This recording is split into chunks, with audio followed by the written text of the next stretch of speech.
Horse Tales is proudly brought to you by the South Carolina Department of Agriculture. South Carolina, a true leader in the equine industry. Folks, on this week's show, we're heading up to Mountain Mule Packers Arena in Raeford, North Carolina. We've got some great high school rodeo action and got a special treat for you on this show. I'm going to introduce you to the Cowboy Preacher. He's got a lot of great stories to tell.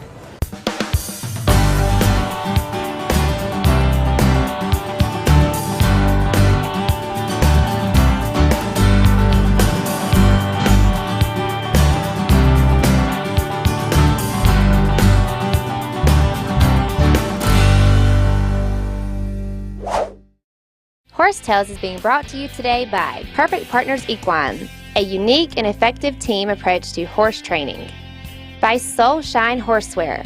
Visit them online for handmade saddle pads, blankets, purses, bags, and horse accessories.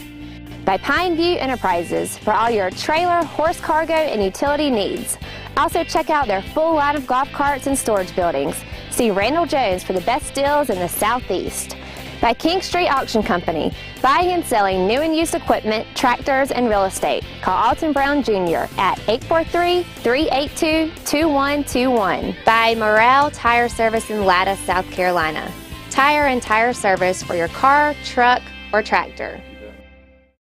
Did you know that the equine industry in South Carolina has an economic impact of nearly $3 billion annually? Hello, I'm Marcia Hewitt with the South Carolina Department of Agriculture. The economic impact of the horse industry is one of our state's best-kept secrets. Thousands of people are employed in different areas, from hands-on care to the production of horse supplies. Horses and the opportunity to ride various parts of our beautiful state, from the coast to the mountains, from trail riding to world-class horse racing. South Carolina is a leader in the equine industry. If you want the feeling of real horsepower, come on down to Doug's Harley-Davidson, located in Florence, South Carolina. Doug's Harley-Davidson wants you to come by and see why no other bikes on the road compare to Harley-Davidson's ride and performance. And after the sale, Doug's Harley-Davidson has the experience to service your new or pre-owned bike for years to come. And for the latest Harley-Davidson clothing and accessories, Doug's has the complete fashion look on and off the bike. Doug's Harley-Davidson is not just a motorcycle, it's a way of life. There's nothing fresher, nothing finer than locally grown fruits and vegetables. They're tastier, sweeter, healthier, and most of us would agree they're better. That's why your South Carolina Department of Agriculture is working to make certified South Carolina grown produce and products available in stores in your neighborhood. Ask for South Carolina. Nothing's fresher, nothing's finer.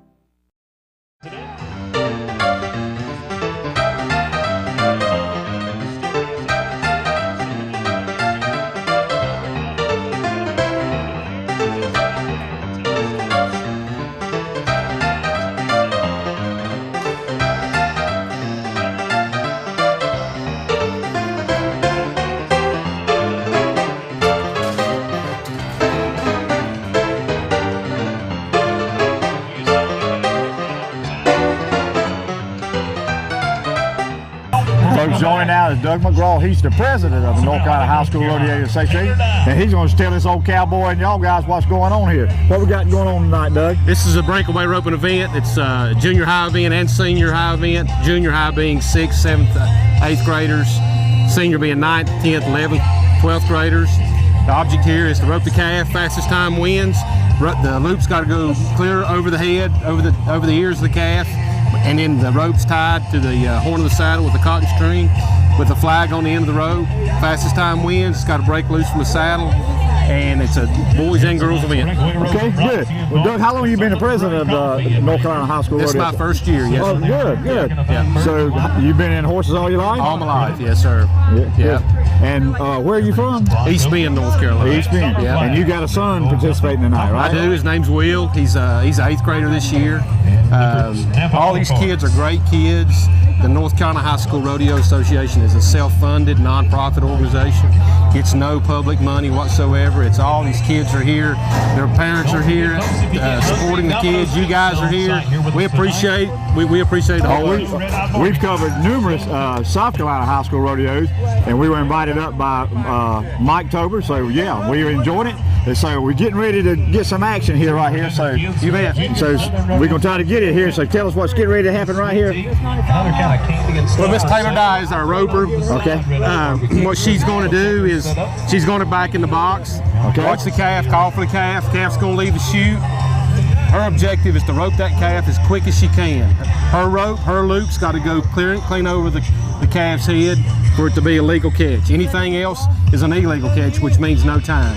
Fastest time wins. There's a rope, a flag tied to the end of her rope, which is tied with a cotton string onto the saddle horn. Once that breaks free, the rope goes over the calf's head. Once it breaks free from the horn of the saddle, time stops, and whoever has the fastest time wins. Well, Tyler Dye, she sounds like a country western singer. Oh, yeah. Yeah, she's been doing this a long time. She's a good cowgirl. Very good. Oh, yeah. Yeah. Yeah. Girl, Oh, yeah. That was pretty quick, too, wasn't it? And where's Tyler from? I think she's down around Mooresville area, down around the short area. I got you. Yeah. All right, Doug, she had a great time, but there was a penalty, so swing. Yep, she had like a 3-second time, but the calf gets a head start, a designated head start, usually 6, 8, 10 feet. And So now we're going to stand on that head start is governed by a barrier, a rope barrier.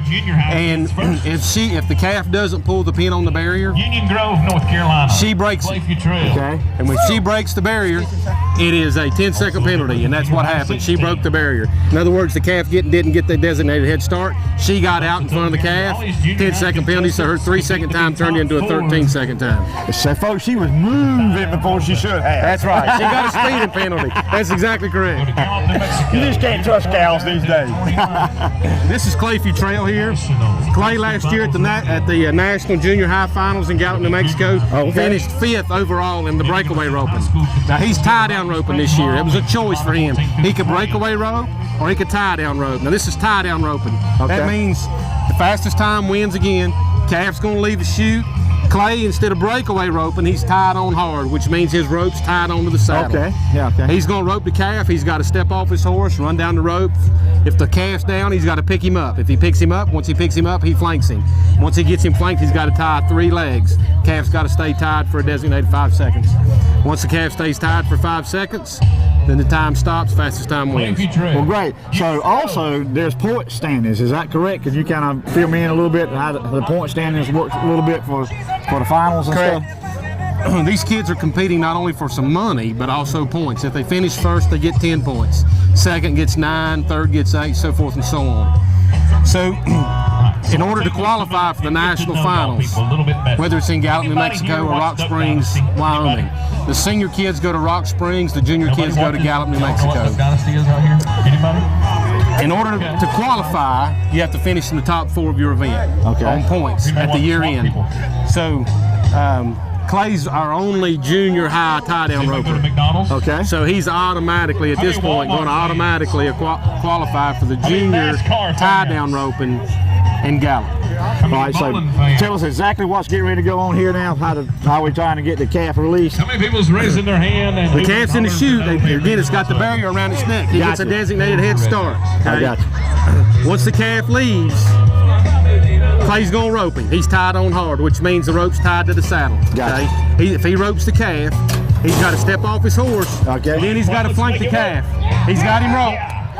Now he's got to flank the calf. He's got to get the calf on the ground. I got you. Okay, you with me? Now he's got him on the ground. Now he's got to tie 3 legs. tie 3 legs. He's got him tied. He's got to remount his horse. Okay. Okay. Once he remounts his horse, he's got to take 1 step forward. Put slack in the rope. Well, that's a pretty darn good run then, wasn't it? That's a good run. Now he's got slack in his rope. Calf's got to stay tied for 5 seconds. The calf stays tied for 5 seconds. It's a good run, legal time, fastest time wins. 6 seconds, they're running on time. Impressive. Time's going to be 12:82. Attaboy, Clay! Folks, joining me now is Chad Fairchild, the National Director for the North Carolina High School Rodeo Association. I got it out. You bet. Chad, you got a pretty big responsibility. Just kind of fill me in on what your responsibilities are. Well, North Carolina High School Rodeo Association is made up of a group of people, basically volunteers. We're a non-profit organization, and of course, in everything you have to have chiefs and Indians, and so in this situation, there's a national director that's responsible to meet with the national there's a national director for every state. we come together, we have midwinter meetings, we come together at the national events, and we bring to the states the information, the rules, the things that are required in order to put on an event. Right. We organize that with the president, which you spoke with already, Doug McCraw, and they together, again, along with a group of volunteers, make this deal happen. So it really takes a large group of volunteers. So how many volunteers do y'all have? Well, we're probably around 10 to 15 per performance, and that includes in the arena. Then you have to have secretaries, and you have to have timers, and you have to have directors up there that's taking the time and keeping up with the points. The way the North Carolina High School Rodeo Association works, it's on a point system. Okay. The top 4 in each event qualify for nationals, which are held, junior highs are held in Gallup, New Mexico, and senior highs in Rock Springs, Wyoming this year. Yeah! The point system, it's not a money deal. This is based on points to help these kids earn opportunities for school, for college.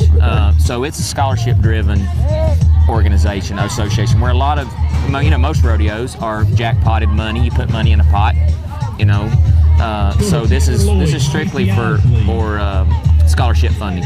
What's required from the young people here? Grades, so they have certain, I'm sure, requirements, standards before they can compete. So yes, what are some absolutely. of those? They have to maintain a C average. Okay. And the good thing is, most of these kids, we work with them and talk to them about how important grades are. That grades, even though this is huge, rodeo is not a sport; it's a lifestyle, and it takes a lot of work. So therefore, we try to also tell them how important school is. So they have to maintain that. We check their grades. Try to about every rodeo. Teachers have to sign slips to let us know that things are up to par. Well, I was down putting a GoPro on some of the girls, and just really how respectful and just really, I won't say professional in how young they were.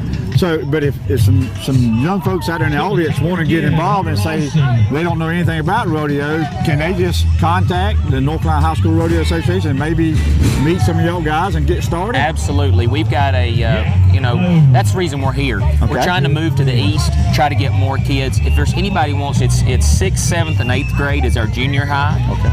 Of course, 8th, or 9th, 10th, 11th, 12th is our senior high. You can go to our website. It's www.NCHSRODEO, North Carolina High School Rodeo.com, or you can also Facebook us and get in touch with myself, or we're all volunteers again, so we're all available to talk to those kids and promote them and try to get them here.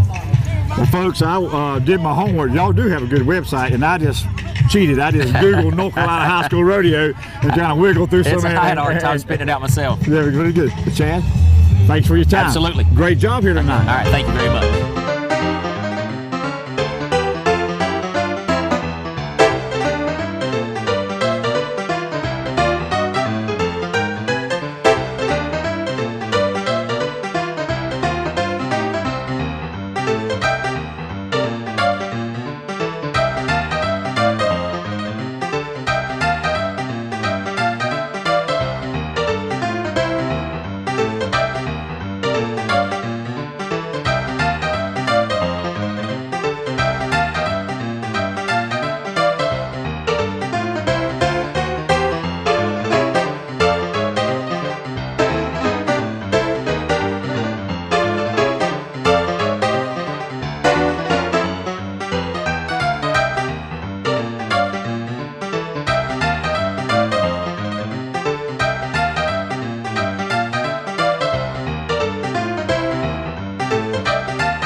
Folks, stay tuned. When we come back, I'm going to introduce you to the Cowboy Preacher. Horse Tales is being brought to you today by Williamsburg Feed and Tack, your Seminole Feed and Carhartt clothing shop. Equestrian Images, making memories together. Carolina Hoofbeats, the Carolina's premier equine magazine. By Marcia Hewitt, equine specialist for the South Carolina Department of Agriculture. And by Mark Hossman Training Center, where helping people ride better horses is not just a slogan, it's an everyday occurrence. Did you know that the equine industry in South Carolina has an economic impact of nearly $3 billion annually? Hello, I'm Marcia Hewitt with the South Carolina Department of Agriculture. The economic impact of the horse industry is one of our state's best-kept secrets. Thousands of people are employed in different areas, from hands-on care to the production of horse supplies. Horses and the opportunity to ride various parts of our beautiful state, from the coast to the mountains. From trail riding to world-class horse racing, South Carolina is a leader in the equine industry. Hi, I'm Hugh Weathers, your South Carolina Commissioner of Agriculture. Did you realize that agriculture is South Carolina's second largest industry? Our state has a long history of agriculture production and is also known for the flavor and quality of our many fruits and vegetables, from horticulture to meat, poultry, and specialty crops. Agriculture is a multi-billion-dollar industry in our state. Remember to support local agriculture when you shop. Ask for Certified South Carolina. Nothing's fresher, nothing's finer. Folks, we'll be right back with some exciting high school rodeo action. But join me now is Keith Mobar. He's the youth director for the Church of God in Florence, South Carolina, and quite a rodeo cowboy in his day. Keith, the Lord's been working on you the past few years, hasn't he? All my life. But tell our audience how you got started in rodeo. Well, when I was 3 years old, I had a strong desire. The devil tried to steal that desire, but I gave my heart and life to Christ. And at the age of 17, started in the ministry, and my teens wanted me to break a horse. So I went and broke a horse, and that wasn't good enough for them. They wanted me to get in a rodeo. Went to the rodeo, rode my first bull out, and teenagers, young teenagers in high school rodeo taught me how to ride bulls and horses, and I began to ride, and I really enjoyed it. Loved every minute of it. And I had to make it work because I was an old man when I started, 21, 22, but teenagers taught me well, became a champion, and I love being a champion, but right now I'm more than a champion because I'm children's pastor and love clowning, love bullfighting, love saving lives in any kind of way. I'll get in front of a bull or the devil. It doesn't make any difference. Keith, I know you had a lot of exciting things happen to you back in your rodeo days, but what's the most memorable for you? Well, it's how God taught me. It was my seminary into the ministry, rodeo was. And so bull riding, you know, it's when I got on there and I'd win and then I'd lose and I'd have bad wrecks. And then God showed me a vision of 3 different rides. One I rode, one was a question mark, looked like a TV, and it stopped the TV and it was a question mark. I didn't know what that bull's name was, but it wound up being unpredictable. Don Gay had just bucked off. I got on him, and he sent me to the hospital. But it started another thing, which the next vision was where I wound up dead in the dirt. And that was how God told me it was the end of my career and that I needed to go back to the church and take the message to the gospel. And that's what my career as a cowboy was. It was my seminary to know really how to take and live life tough and hard like a cowboy and be tough and hard for God. Well, Keith, you dropped a few names there. It said Don Gay, so I know that you wasn't. It wasn't an amateur rodeo that you were in, and I'm pretty impressed. So your name dropping a little bit there. But I know rodeo these days is kind of fantasized. The boys make some money, but back in your day, you probably just riding for the thrill, right? How were you able to kind of make a living and raise a family in the rodeo back then? Well, you just had to tough it out. I mean, because there wasn't a lot of money in it. You had to. It's a way of life. And you had to accept that way of life. I loved what I did. I loved what God was doing in my life. I loved ministering to cowboys. But, you know, it is tough. I had over 32 bones broken in my body, 5 bones in my back, 4 places in my tailbone, my pelvis on both sides, my left ankle crushed, my right leg broke where the bone come out the skin. I had to set myself. My ribs broke, my nose broke, my teeth kicked out twice. But you gotta love it. And you don't hate the game, you don't hate the players. You love what God's doing in your life, and He makes you overcomer and more than conquerors through Christ Jesus. Keith, we was talking about pain, but you was, earlier we were talking about something happened to you, you got your teeth knocked out, and you got up and and went at it the next day. You want to share that with us? Yeah, Don Gay had just got on that bull, and I got on him. Don Gay told me a few things, and I took him out. He squatted in his shirt, come out, beat me around to the right, and I couldn't get back in shape, wound up underneath the bull. He was like being in a blender. I got hit, stomped on from my pelvis all the way up, he kicked my teeth out, my eyes, you know, I crawled away and I collapsed. Guys in white suit came and rolled over. Well, Cowboy rolled me over. He said, "Open your mouth, Cowboy," and he says, you have a whole mess of teeth missing. And I couldn't see anything. Guys in white jackets came, and they were the paramedics and helped me out.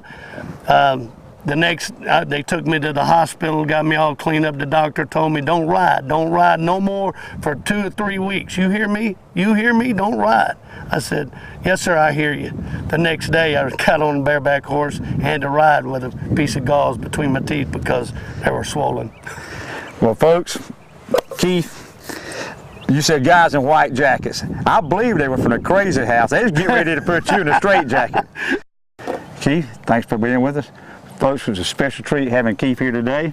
The Lord's been working this old cowboy's life pretty hard too. Not quite as much drastic as my man here, but we have kind of hooking up to got some things going on in the future, and you're going to be hearing a lot more Keith. He's going to be sharing some rodeo and what the Lord's been doing for him. So stay tuned for some great more action here in the future. So saddle up, because we're coming your way. Horse Tales is being brought to you today by Campbell's Roofing, roof specialist for residential and commercial. By Arbor One Farm Credit. By Quality Auto Sales, for new and used cars. Make Quality Auto Sales your last stop. By Alive Magazine, your devotional publication. Look for this in your local stores and online at alivemagazine.tv. KG Smith Company, now stocking a full line of equine supplies. Visit them in Lake City. By Best Way Grocery, located in Hemingway, South Carolina. See Jimmy Baxley for the best meat products in Hemingway. Folks, we brought you a great show, a lot of good action. These kids in North Carolina, energetic, know what they're doing, some great horse flesh, folks. Get out and support your rodeo association, North Carolina and South Carolina. These kids put their heart and soul into it. So you'll be seeing more from Horse Tales in North Carolina, covering the North Carolina High School Rodeo Station in the future. And until next week, keep your reins low and your hands quiet, and may God bless this great country of ours.